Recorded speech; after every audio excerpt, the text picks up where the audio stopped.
Canardeur de Michael Cimino, 1974. Clint Eastwood et John Doherty, surnommé Thunderbolt. Ils croisent la route de Lightfoot après un braquage. Malgré la différence d'âge, ils se lient d'amitié et font la route ensemble. Direction une vieille école dans laquelle ils comptent bien récupérer un magot planqué de 500 000 $.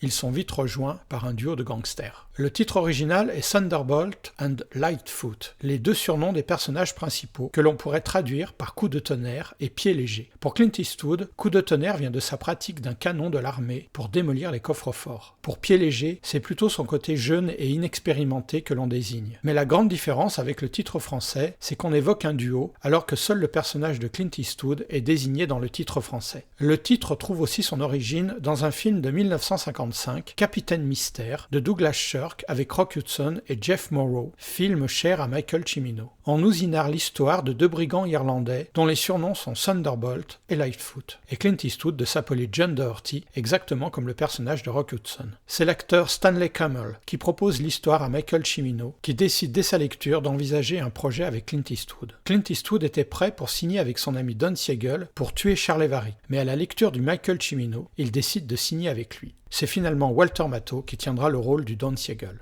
C'est sans la moindre difficulté que Clint Eastwood accepte de laisser la mise en scène à Michael Cimino, dont il avait fait la connaissance sur Magnum Force et dont ce sera le premier film. Son intuition artistique sera vite confirmée. Michael Cimino additionnera de suite 3 chefs-d'œuvre. Voyage au bout de l'enfer en 1978, La porte du paradis en 1980 et L'année du dragon en 1985. Aux côtés de Clint Eastwood, on retrouve Jeff Bridges, dans le rôle du jeune homme sans nom, juste appelé Lightfoot. Jeff Bridges deviendra une des plus grandes stars américaines, avec des films comme King Kong de John Guillermin, Starman de John Carpenter, Tucker de Francis Ford Coppola, ou plus récemment True Grit des frères Coen. Mais de ces frères Coen-là, c'est son personnage du Dude dans The Big Lebowski en 1998 qui fera sa légende. Dans le rôle des deux gangsters, on retrouve Geoffrey Lewis, déjà croisé dans L'homme des hautes plaines, qui apparaîtra dans 5 autres films de Clint Eastwood, et George Kennedy, le célèbre ingénieur de la franchise Airport. Ironiquement, Michael Cimino les utilise à contre-emploi. Incarnant généralement des durs à cuire ou des méchants, ils apparaissent dans plusieurs scènes humoristiques qui font référence au cinéma muet. On croisera aussi le petit Kyle, fils de Margaret Johnson et de Clint Eastwood, devant un camion de marchands de ice cream. Son papa d'ailleurs, alors que rien dans l'histoire ne le justifie, achètera 3 glaces, dont une pour lui. C'est la Universal qui distribue le film.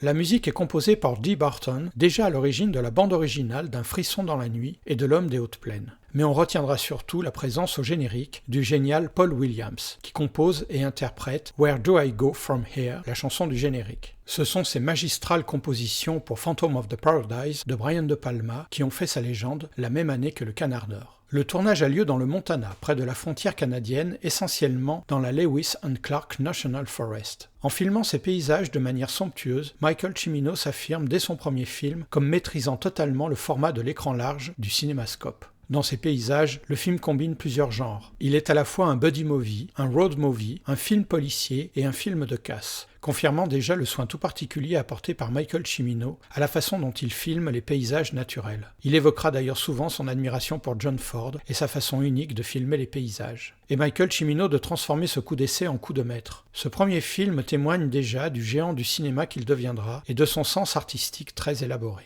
Michael Cimino sera retrouvé inanimé dans son appartement en 2016. Il décède à l'âge de 77 ans, sans que les causes réelles de sa mort aient été décelées. Au-delà du body movie ou du road movie qu'il aurait pu simplement faire, Michael Cimino évoque la disparition de toute une culture liée au Grand Ouest américain, thème qui sera au cœur de son grand œuvre La porte du paradis. Clint Eastwood dira d'ailleurs au jeune Jeff Bridges « Tu arrives 10 ans trop tard ».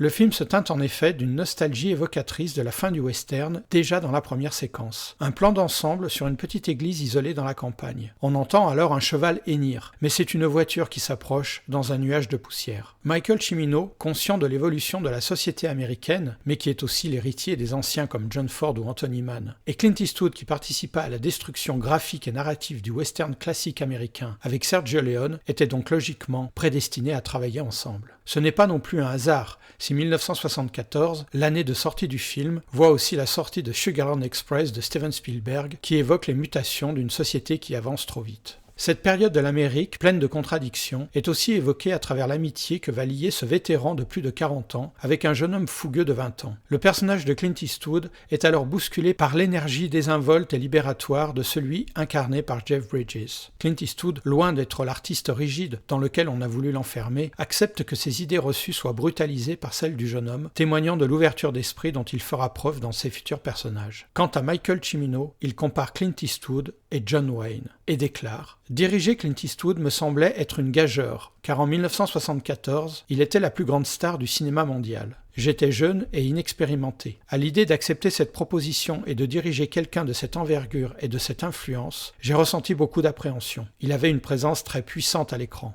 Clint Eastwood, comme John Wayne, que j'avais rencontré aux Oscars, dégageait quelque chose de magique. À la seconde où ils entraient dans une pièce, ils attiraient l'attention de tout le monde. C'étaient des vrais stars. Rien à voir avec le talent d'acteur. Ils étaient des stars. Un point, c'est tout.